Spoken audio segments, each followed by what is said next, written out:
ദൈവത്തിൻ പൈതലെ നീ കലങ്ങിടുന്നോ? കർത്താവിൽ പൂർണ്ണമായി നീ ആശ്രയിക്കൂ. ദൈവത്തിൻ പൈതലെ നീ കലങ്ങിടുന്നോ? കർത്താവിൽ പൂർണ്ണമായി നീ ആശ്രയിക്കൂ.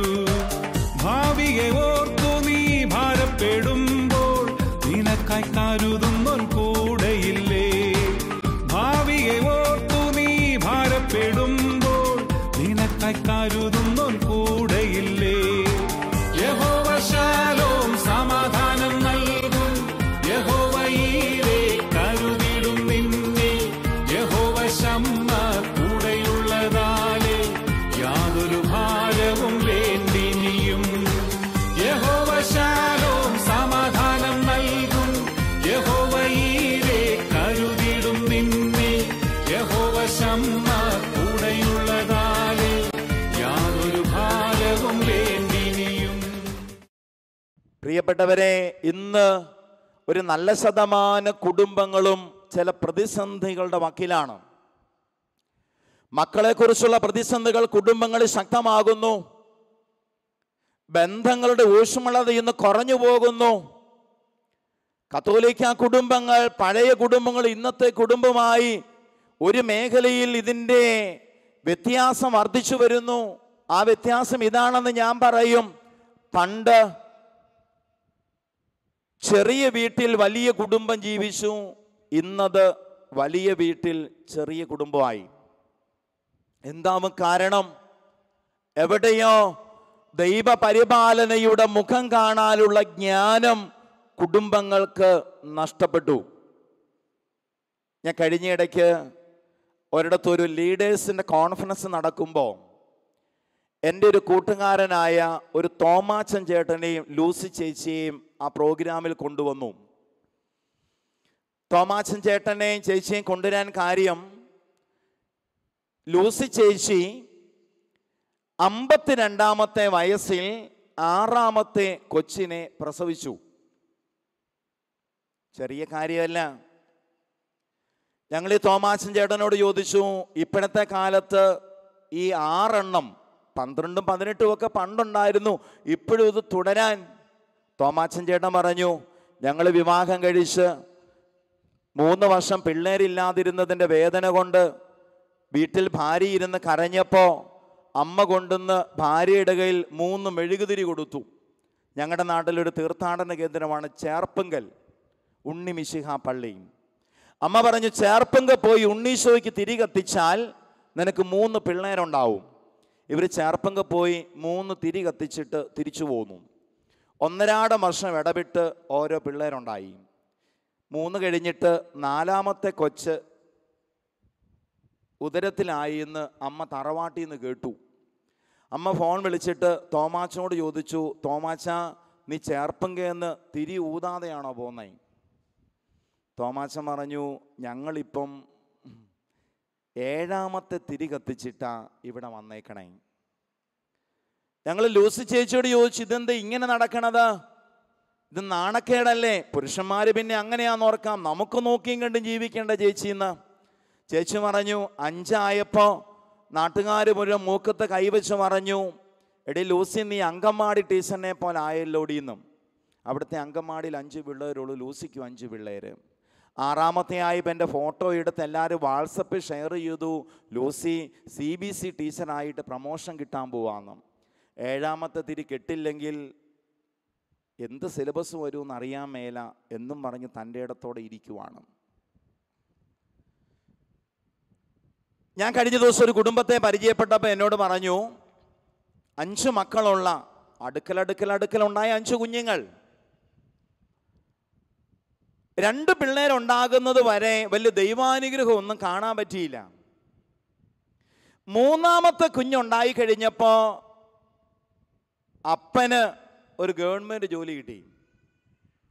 4ാമത്തെ കുഞ്ഞായപ്പോൾ ബൈക്കിൽ പോകാൻ പറ്റില്ലാത്ത കൊണ്ട് തമ്പുരാൻ ഒരു കാറ് തന്നു. 5ാമത്തെ കുഞ്ഞായപ്പം ഭാര്യയ്ക്ക് എയ്ഡഡ് സ്കൂളിൽ പഠിപ്പിക്കാൻ ജോലിയായി. 6ാമത്തേതിന് വേണ്ടി ഒരുങ്ങുന്നു. ഞാൻ പറഞ്ഞു വെച്ചത്, ദൈവ പരിപാലനയുടെ മുഖം കണ്ടെത്തണമെങ്കിൽ ദൈവത്തിൻ്റെ ജ്ഞാനം നമുക്ക് ആവശ്യമാണ്. ഇന്ന് കത്തോലിക്ക കുടുംബങ്ങളും കത്തോലിക്കനൊക്കെ നെട്ടോട്ട് ഓടുവല്ലേ. ഒരു പ്രശ്നം ഉണ്ടായിട്ട് എങ്ങനെ പരിഹരിക്കും, എവിടെ തീരും, എവിടെ ഇറക്കും, എങ്ങനെയാണ് പ്രശ്നത്തിന് പരിഹാരം? ദൈവത്തിൻ്റെ ജ്ഞാനമുണ്ടെങ്കിൽ ജീവിതത്തിൻ്റെ ഏത് പ്രശ്നത്തിനും പരിഹാരം ഉണ്ടെന്ന്. ദൈവത്തിൻ്റെ ജ്ഞാനത്തിലൂടെ ദൈവസ്നേഹം തിരിച്ചറിഞ്ഞാൽ ഏത് പ്രശ്നത്തിനും പരിഹാരം ഉണ്ടെന്ന്. പണ്ട് പഠിച്ചൊരു കഥ പറഞ്ഞോട്ടെ.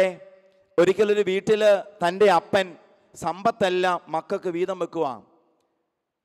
3 മക്കളെ വിളിച്ചു വരുത്തിയിട്ട് 17 ആനകളെ നിരത്തി നിർത്തിയിട്ട് അപ്പൻ പറഞ്ഞു, 17 ആനകളിൽ പകുതി നിനക്കാണ് ഇളയവനോട്, രണ്ടാമത്തവനോട് 17 ആനകളിൽ 3/1 നിനക്കാണ്, മൂത്തവനോട് മൊത്തമുള്ള ആനയുടെ 9/1 നിനക്കാണ്. 3 പേർക്കും ലോട്ടറി അടിച്ച പോലെ സന്തോഷമായി.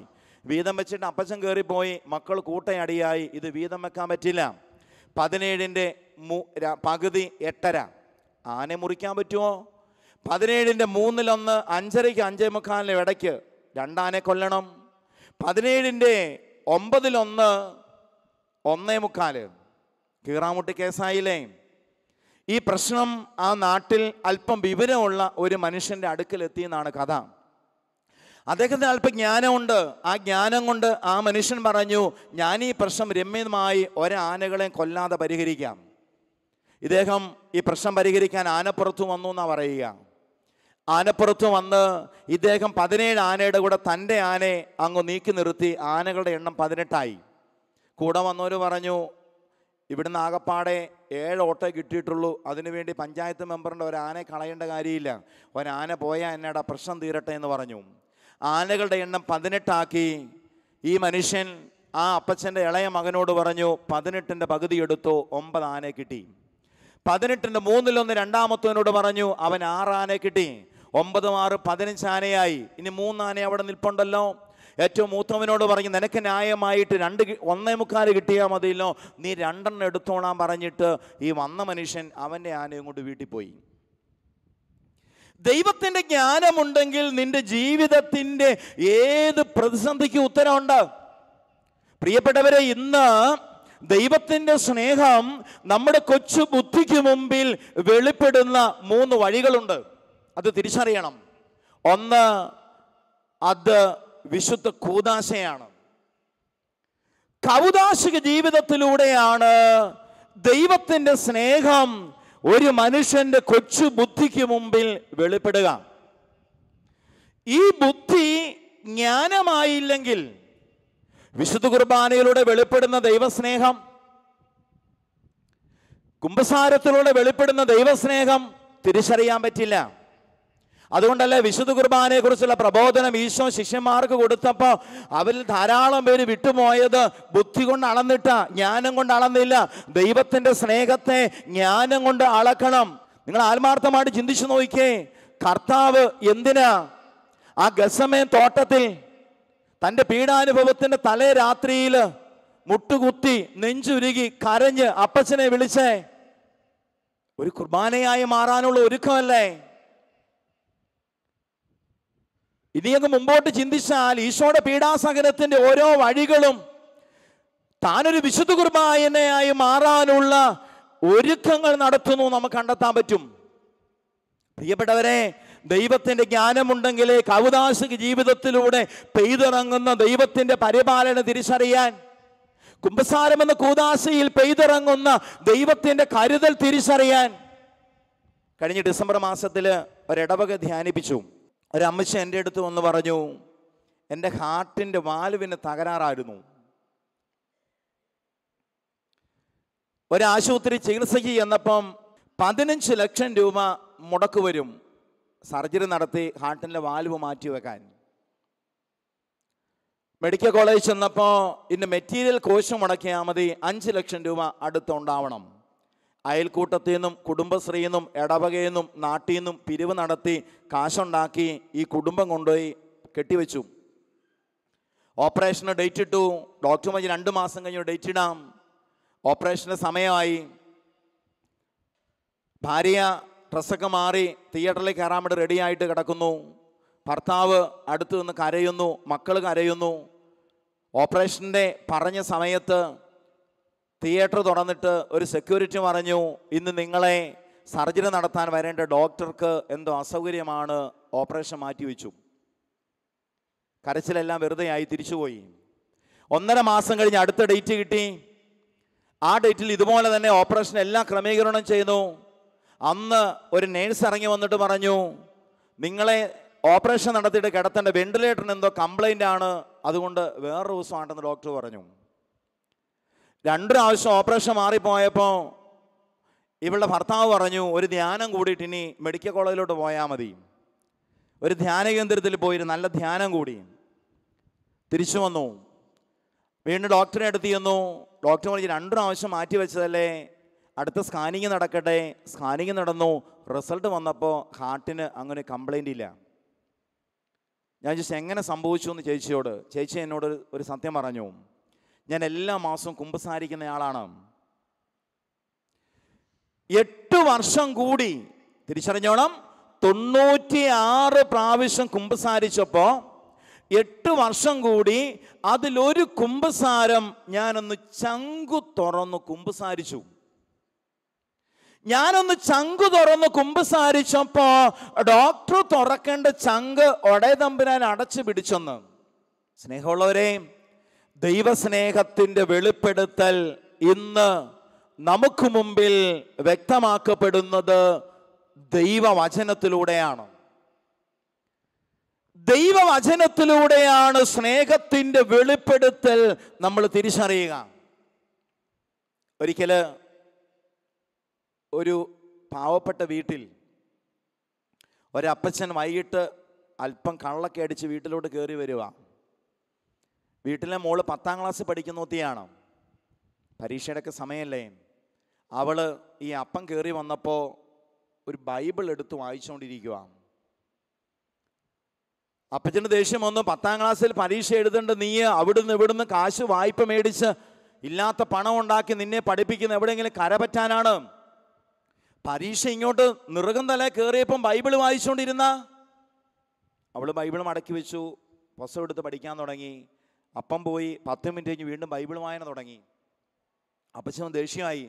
ഇങ്ങോട്ട് വന്നിട്ട് അവളെ ഇങ്ങ് തത്തിച്ച് മാറ്റി നിർത്തിയിട്ട് അവിടെ കയ്യിലിരുന്ന ബൈബിൾ എടുത്ത് കത്തിച്ച് വെച്ച മണ്ണെണ്ണ വിളക്കിൻ്റെ മണ്ടയിലോട്ട് ഒരു 10 മിനിറ്റ് പിടിച്ചു. കത്തിപ്പോയാൽ പിന്നെ വായിക്കുകയല്ലോ. 10 മിനിറ്റ് പിടിച്ചിട്ടും ഒരു പുകക്കറ പോലും ആ ബൈബിളെ പറ്റിയില്ല. ദേഷ്യം വന്ന അപ്പൻ വർക്ക് ഏരിയയിലോട്ട് ചെന്നിട്ട് ഒരു കുപ്പി മണ്ണെണ്ണയും കൊണ്ട് വന്നു. ഈ ബൈബിളിലോട്ട് മണ്ണെണ്ണ ഒഴിച്ചിട്ട് അങ്ങ് തീ വെച്ചു. ഒരു 5 മിനിറ്റ് അങ്ങ് ആളി. ബൈബിൾ അവിടെ കിടന്നു. എന്നെ കണ്ടിട്ടുള്ളെന്നുള്ള വാശി കൊണ്ട് ഈ അപ്പൻ ഈ കൊച്ചു പഠിച്ചുകൊണ്ടിരുന്ന പുസ്തകവും ബാഗും എല്ലാം വലിച്ചു കീറി മുറ്റത്തോട്ട് ഇട്ടിട്ട് അതിന് നടുക്കോട്ട് ബൈബിൾ തള്ളി കയറ്റി വെച്ചിട്ട് ബാക്കി മണ്ണെണ്ണ ഒഴിച്ചങ്ങ് തീ വെച്ചു. ഒരു 10 മിനിറ്റ് ആളാ മാത്രം ഉണ്ടായിരുന്നു. 10 മിനിറ്റ് തീ ആളി. അപ്പന് തൊഴി വെച്ച് കൊടുത്തു. ബൈബിൾ അങ്ങ് മാറിക്കിടന്നു. രണ്ടും കൽപ്പിച്ചൊരു ധ്യാനത്തിന് പോയി. മദ്യപാനം നിർത്തി. വചനമാകുന്ന ഈശോ മിശിഹായല്ലേ ദൈവസ്നേഹത്തിന്റെ ഉന്നതമായ വെളിപ്പെടുത്തൽ. അതുകൊണ്ട് ഈ 4 ദിവസത്തെ കൺവെൻഷൻ തിരിച്ചറിയണം. കൗദാശിക ജീവിതത്തിലൂടെ ദൈവവചനത്തിലൂടെ വെളിപ്പെടുന്ന സ്നേഹത്തിന്റെ ആഴം മനസ്സിലാക്കണം. 3, ദൈവസ്നേഹത്തിന്റെ ആഴം നമുക്ക് മുമ്പിൽ വെളിപ്പെടുന്നത് പ്രാർത്ഥനയുടെ നിമിഷങ്ങളിലാണ്. പ്രാർത്ഥനയുടെ നിമിഷങ്ങളിലാണ്. സ്നേഹമുള്ളവരെ, പ്രാർത്ഥനയെക്കുറിച്ച് നമ്മുടെ മനസ്സിൽ ആഴപ്പെട്ട ചിന്തയുണ്ടാവട്ടെ. വിശുദ്ധ ഫ്രാൻസിസ് അസിസിയോട് ഒരിക്കൽ ഈശോ പറഞ്ഞു, ഫ്രാൻസിസേ, നിനക്കിഷ്ടമുള്ളതെല്ലാം നീ വെറുക്കുക. അപ്പോൾ നിനക്കിഷ്ടമില്ലാത്തത് നിന്റെ ജീവിതത്തിൽ വന്നു ചേരും. അതാവും ദൈവേഷ്ടം. നിന്റെ ഇഷ്ടങ്ങൾ വെറുക്കലും നിനക്കിഷ്ടമില്ലാത്തതിനെ സ്നേഹിക്കലും അപ്പോൾ നിനക്ക് മനസ്സിലാകുന്നതുമായ സത്യമാണ് സ്നേഹം. ഈ ബൈബിൾ കൺവെൻഷൻ ഒരു പക്ഷേ നിന്റെ ജീവിതത്തിന്റെ ചുമടിന്റെ ഭാരം കുറയാനല്ല, മറിച്ച് ആ ഭാരം ചുമക്കാനുള്ള തോളിന്റെ ബലം ഒരല്പം കൂടി വർദ്ധിക്കണേ എന്ന് പ്രാർത്ഥിക്കുന്നതാവട്ടെ. കുറച്ചുകൂടെ തോളിന്റെ ബലം വർദ്ധിക്കണമെന്ന്, കുറച്ചുകൂടെ തോളിന്റെ മസിലിന്റെ ബലം ആഴപ്പെടണമെന്ന്, കുറെ കൂടെ തമ്പുരാന്റെ സ്നേഹത്തെ പ്രതി ഇത് ചുമക്കാനുള്ള കരുത്ത് കിട്ടണമെന്ന്. അതുകൊണ്ടല്ലേ ആ കൊച്ചു റേസ്യായൊക്കെ സഹനം കിട്ടാത്തപ്പോഴൊക്കെ പിണക്കമാണെന്ന് ചോദിച്ച് ഈശോയുടെ പിണങ്ങിയിരുന്നെന്ന് നമ്മൾ കേട്ടതാ. അതുകൊണ്ട് ദൈവത്തിൻ്റെ ജ്ഞാനമുള്ള മനുഷ്യനെ പ്രാർത്ഥനയിലൂടെ ദൈവസ്നേഹത്തിൻ്റെ ആഴം അനുഭവിക്കാൻ പറ്റൂ. അതുകൊണ്ടല്ലേ ഒരു എബുപ്രാസ്യാമയൊക്കെ പ്രാർത്ഥന കൊണ്ട് പുണ്യവതിയായി തീർന്നേ. കേരള സഭയ്ക്ക് കൈവന്ന അടുത്തൊരു ഭാഗ്യമല്ലേ വാഴ്ത്തപ്പെട്ടവരുടെ മതവിലേക്ക് ഉയർത്തപ്പെടുന്ന സിസ്റ്റർ റാണി മരിയ. ഇതൊക്കെ സ്വന്തം ഇഷ്ടം ത്യജിച്ച് ദൈവത്തിൻ്റെ ഇഷ്ടം സ്വീകരിച്ച് തൻ്റേതല്ലാത്ത ഇഷ്ടത്തിന് വേണ്ടി ജീവിതത്തെ വിട്ടുകൊടുത്തതിൻ്റെ പുണ്യമല്ലേ. അതുകൊണ്ട് ഞാൻ പറയും, ജ്ഞാനമുണ്ടെങ്കിലേ ഇത് മനസ്സിലാവൂ. അതുകൊണ്ട് ഈ കൺവെൻഷനിൽ നമുക്കറിയാം, എന്നത്തതിനേക്കാൾ പ്രശ്നങ്ങളും പ്രതിസന്ധികളും അരക്ഷിതാവസ്ഥയൊക്കെ ലോകത്തിൽ ശക്തമാകുമ്പോൾ, എല്ലാ മേഖലയിലും ശക്തമാകുമ്പോൾ, ദൈവസ്നേഹത്തിൻ്റെ ആഴം തിരിച്ചറിയണമെങ്കിൽ കാലഘട്ടത്തിനനുസരിച്ച് ദൈവത്തിൻ്റെ ജ്ഞാനം നമുക്ക് വേണം. ദൈവം സോളമന് കൊടുത്ത രണ്ടാമത്തെ അനുഗ്രഹമായിരുന്നു ഉന്നതമായ ഉൾക്കാഴ്ച. ഈ ലോകത്തിൽ വെളിപ്പെടുന്ന ദൈവസ്നേഹത്തിൻ്റെ വിശാലത തിരിച്ചറിയണമെങ്കിൽ നമുക്ക് വേണ്ടത് കാഴ്ചയല്ല, കാഴ്ചപ്പാടാണ്. നമുക്ക് വേണ്ടത് കാഴ്ചപ്പാടാണ്. പാപികളെ സ്നേഹിക്കുന്ന ദൈവത്തിൻ്റെ കരുതൽ തിരിച്ചറിയണമെങ്കിൽ കാഴ്ചപ്പാടുകൾ വേണം. കാഴ്ചപ്പാടുകൾ ഉണ്ടായാലേ നമുക്ക് ദൈവത്തിൻ്റെ കരുതലിലേക്ക് അടുക്കാൻ പറ്റൂ.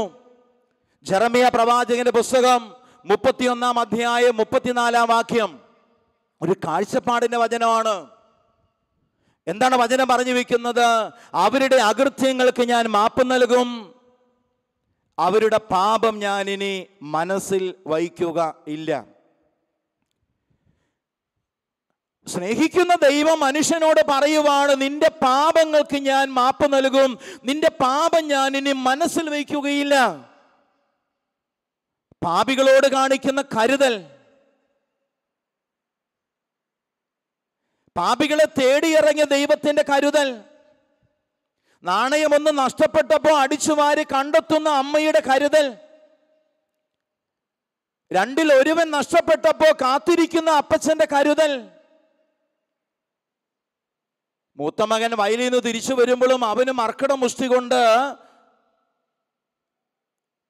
അസ്വസ്ഥ സൃഷ്ടിക്കുമ്പോഴും മോനെ എനിക്കുള്ളതെല്ലാം നിന്റേതല്ല എന്ന് പറയുന്ന ഒരപ്പച്ചൻ്റെ കരുതൽ, അത് കാണണമെങ്കിൽ നമുക്ക് വേണ്ടത് കാഴ്ചപ്പാട് വേണം. കാഴ്ച പോരാ, കാഴ്ചപ്പാട് വേണം. മനുഷ്യനും ദൈവവും തമ്മിൽ ഒരു വലിയ വ്യത്യാസമുണ്ട്, ധാരാളം വ്യത്യാസമുണ്ട്. ഒരു വലിയ വ്യത്യാസം, മനുഷ്യന് ചില കാര്യങ്ങൾ മരിച്ചാലും മറക്കാൻ പറ്റില്ല. ദൈവം മനുഷ്യന്റെ പാപങ്ങൾ മറന്ന് മരിച്ചവനാണ്. ഒരു കൊച്ചുദാഹരണം പറയാം. ഒരു ദിവസം ഒരു വീടിന്റെ നടവാതക്കൽ ഒരു നവദമ്പതികൾ ഇരുന്ന് വർത്തമാനം പറയുക. നന്നായിട്ട് ഇരുട്ടി തുടങ്ങി. ഭർത്താവ് ഭാര്യയെ തോണ്ടിയിട്ട് പറഞ്ഞു, എടി ആ ഗേറ്റിങ്ങിലോട്ട് നോക്കിക്കേ, ഒരു പട്ടി നിൽക്കുന്ന നിഴല് കണ്ടോ? ഭാര്യ എണീറ്റ് നല്ലതുപോലെ ശ്രദ്ധിച്ച് നോക്കിയിട്ട് ചോദിച്ചു, ആര് പറഞ്ഞു ഇത് പട്ടിയാന്ന്? പിന്നെ എന്താടിയത്? അതൊരു നരിയാണ്. നീ എന്നോട് തർക്കിക്കരുത്, എനിക്ക് 28 വർഷത്തെ പരിചയം ഈ വീട്ടിൽ, തറവാട്ടിലുണ്ട്. ഇതുപോലെ സന്ധ്യാസമയത്ത് അവിടെ ഒരു പട്ടി വന്ന് നിൽക്കുന്ന പതിവാണ്. ഭാര്യ പറഞ്ഞു, നിങ്ങൾ എന്ത് പറഞ്ഞാലും ഞാൻ സമ്മതിക്കില്ല, എൻ്റെ വീടിൻ്റെ ഗേറ്റിങ്ങിൽ വൈകിട്ട് വന്ന് നിൽക്കുന്നത് നരിയാണോ? രണ്ടുപേരും തമ്മിൽ അടിയായി, ബഹളമായി, പിണങ്ങി, പിരിഞ്ഞു, രണ്ട് വീട്ടിലായി. എന്നാ പ്രശ്നം? നിഴല് കണ്ടത് പട്ടിയാണോ നരിയാണോ? രണ്ട് വികാരിച്ചന്മാരോട് ഒരു ദിവസം കണ്ടുമുട്ടിയപ്പോൾ രണ്ടുപേരും പറഞ്ഞു, ഇവരെ ഇങ്ങനെ കുഞ്ഞു കാര്യത്തിന് വേണ്ടി വഴക്കടുപ്പിച്ച് മാറ്റേണ്ടതല്ലോ. രണ്ടുപേരും കൂടി ധ്യാനത്തിന് വിട്ടു. രണ്ടുപേരും പോയി ധ്യാനം കൂടി തിരിച്ചു വന്നു. ഭർത്താവിന് 90 വയസ്സ്, ഭാര്യയ്ക്ക് 88 വയസ്സ്. പഴയ തറവാടിൻ്റെ മുറ്റത്തിരുന്ന് വർത്തമാനം പറഞ്ഞ കൂട്ടത്തിൽ ഭർത്താവ് പറഞ്ഞു, എടി പഴയ കാര്യം ഓർക്കുമ്പോൾ ചിരി വരും, ഇങ്ങനെ എന്നെ ഓർത്തിട്ട് ചിരി വരണേ. പണ്ട് ഇതുപോലെ വർത്തമാനം പറഞ്ഞപ്പം സന്ധ്യാസമയത്ത് ഗേറ്റിങ്കൽ ഒരു പട്ടി നിന്നപ്പം ഭാര്യ ചോദിച്ച്, ആര് പറഞ്ഞ് പട്ടിയായിരുന്നു? 60 വർഷം കഴിഞ്ഞിട്ടും പട്ടിയൊട്ട് നരിയായിട്ടില്ല, നരിയൊട്ട് പട്ടിയായിട്ടില്ല. സഭാജീവിതത്തിൽ ദൈവത്തിൻ്റെ സ്നേഹത്തിൻ്റെ ആഴമറിയണമെങ്കിൽ നമുക്ക് വേണ്ടത് കാഴ്ചപ്പാടുകളാണ്. എന്താ കാഴ്ചപ്പാടെന്ന് പറഞ്ഞാൽ, ദൈവം തന്നതിനെ ദൈവം കണ്ടതുപോലെ കാണാൻ, ദൈവം കാണുന്നത് പോലെ കാണാനുള്ള കാഴ്ചപ്പാട്. അവിടെയല്ലേ കുടുംബജീവിതത്തിൻ്റെ വിജയം, അവിടെയല്ലേ സഭാജീവിതത്തിൻ്റെ വിജയം. ദൈവം തരുന്നതിനെ, ദൈവം തന്ന വ്യക്തിയെ ദൈവത്തിൻ്റെ കണ്ണുകൊണ്ട് നോക്കിക്കാണാൻ, ദൈവം തരുന്ന സാഹചര്യങ്ങളെ ദൈവത്തിൻ്റെ കണ്ണുകൊണ്ട് നോക്കിക്കാണാൻ. വിശുദ്ധരുടെയൊക്കെ ജീവിതമെടുത്ത് തമ്പുരാൻ അനുവദിച്ചതിനെ തമ്പുരാന്റെ കണ്ണുകൊണ്ട് നോക്കിക്കണ്ടത് കൊണ്ടാണ് ഭരണങ്ങാനത്തെ ക്ലാരമിടത്തിന്റെ പെരിയമ്പുറത്ത് മെഴുകിയ മുറിയിൽ ആടുന്ന കട്ടില് കീറിയ പായെ കിടന്ന് ഒരു കാലത്ത് അഴുകിയ അന്നക്കുട്ടി ഇന്ന് പുണ്യവതിയായി. അവിടെ ദൈവം അനുവദിക്കുന്നതിനെ ദൈവത്തിന്റെ കണ്ണുകൊണ്ട് നോക്കിക്കാണാനുള്ള ഒരു കാഴ്ചപ്പാടിലേക്ക് ഈ നോമ്പുകാലം നമ്മളെ വളർത്തണം. അപ്പോഴേ ദൈവസ്നേഹത്തിന്റെ ആഴം അറിയാൻ, അതിന്റെ വിശാലത അറിയാൻ നമുക്ക് സാധിക്കും. നിങ്ങൾ കേട്ടിട്ടുണ്ടോ ഒരു തോമസ് കുട്ടിയെ കുറിച്ച്? ഒരു ദിവസം സ്കൂളിൽ നിന്ന് തോമസ് കുട്ടി ഒരു കത്തുമായിട്ട് വന്നു. ടീച്ചർ കൊടുത്തു വിട്ടതാണ്.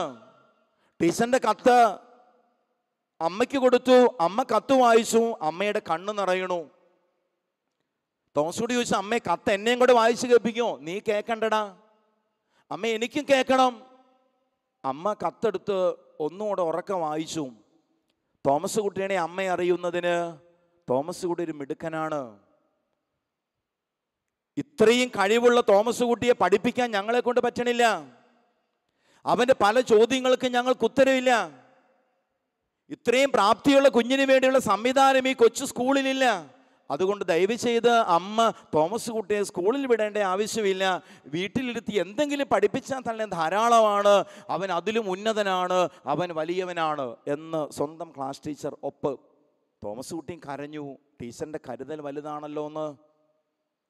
ഈ തോമസ് കുട്ടി പഠിച്ചു മിടുക്കനായി. Thomas Alva Edison. ഇന്നിരിക്കുമ്പോൾ വെട്ടം പോലും കാണുന്നത് ആ മനുഷ്യൻ്റെ തലച്ചോറാണ്. ബൾബ് കണ്ടുപിടിച്ച മനുഷ്യൻ. 1000-ലധികം കണ്ടുപിടുത്തങ്ങളെ തലച്ചോറായ തോമസ് ആൽവ എഡിസന്റെ അമ്മ മരിച്ചു കഴിഞ്ഞപ്പോ ഉറുമ്പരിച്ച് 8 കഷ്ണമായിട്ടിരുന്ന ടീച്ചർ കൊടുത്തുവിട്ട കത്ത് കണ്ടെടുത്തു ഈ മനുഷ്യൻ. അമ്മ വായിച്ചു കേൾപ്പിച്ച കത്ത് തോമസ് ആൽവ എഡിസൺ ഒന്നുകൂടെ നോക്കി വായിച്ചു. തലക്കെട്ട്, ഇത് മന്ദബുദ്ധികളെ പഠിപ്പിക്കുന്ന സ്കൂളല്ല. അത്യാവശ്യം വിവരമില്ലാത്ത കുഞ്ഞിനെ നിങ്ങൾ സ്കൂളിൽ വിടരുത്. ഇതിനു വേണ്ടി സമയം ചെലവഴിക്കാൻ ഞങ്ങൾക്ക് പറ്റില്ല എന്ന് പറഞ്ഞ് ടീച്ചറിൻ്റെ ഒപ്പ്. 8 കഷ്ണം നെഞ്ചോട് ചേർത്ത് പിടിച്ച് തോമസ് കുട്ടി കരഞ്ഞു. ദൈവമേ, അമ്മയുടെ കരുതൽ ചെറുതല്ലായിരുന്നല്ലോ എന്ന്. അമ്മ മറന്നാലും മറക്കാത്തൊരു സ്നേഹമുണ്ടെന്ന് ബൈബിളിൽ നിന്ന് വായിച്ചു പഠിച്ച് നമുക്ക് കാഴ്ച പോരാ, ഉൾക്കാഴ്ച വേണം. നല്ല കാഴ്ചപ്പാടുകൾ വേണം, നല്ല കാഴ്ചപ്പാടുകളുടെ ശൈലി. അതുകൊണ്ടല്ലേ യേശുക്രിസ്തു ദൈവസ്നേഹത്തിന്റെ വെളിപ്പെടുത്തലായി ലോകത്ത് നിലകൊണ്ടത് ഈ കാഴ്ചപ്പാട് കൊണ്ടാണ്. പരിശുദ്ധാത്മാവ് നൽകുന്ന കാഴ്ചപ്പാടാണ് നമ്മുടെ വിശ്വാസ ജീവിതത്തെ മുമ്പോട്ട് നയിക്കേണ്ടത്. സോളമന് ദൈവം കൊടുത്ത 3ാമത്തെ അനുഗ്രഹമാണ് കടൽ തീരം പോലെ വിശാലമായ ഹൃദയം. സോളമനെ ഒരു തുറവിയുള്ള ഹൃദയത്തിൻ്റെ മനുഷ്യനാക്കി. എന്നെയും നിങ്ങളെയും ദൈവസ്നേഹം നിർബന്ധിക്കുന്നു ഒരു തുറവിയുള്ളവനാവാൻ. പണ്ട് ഒരിടവകയിൽ അല്പ അലമ്പനായിട്ട് ജീവിച്ച ഒരു മനുഷ്യൻ മരിച്ചു. ഇടവക്കാർ ചെന്ന് പുതിയ വികാരിച്ചനോട് ചോദിച്ചു, അച്ഛാ ഇങ്ങേരെ എവിടെ അടക്കും? അച്ഛൻ ചോദിച്ചു, അതെന്നാ ചോദ്യത്തിനൊരു പ്രത്യേകത? ഒരു വിശ്വാസം മരിച്ച സെമിത്തേരിയിൽ അടക്കും.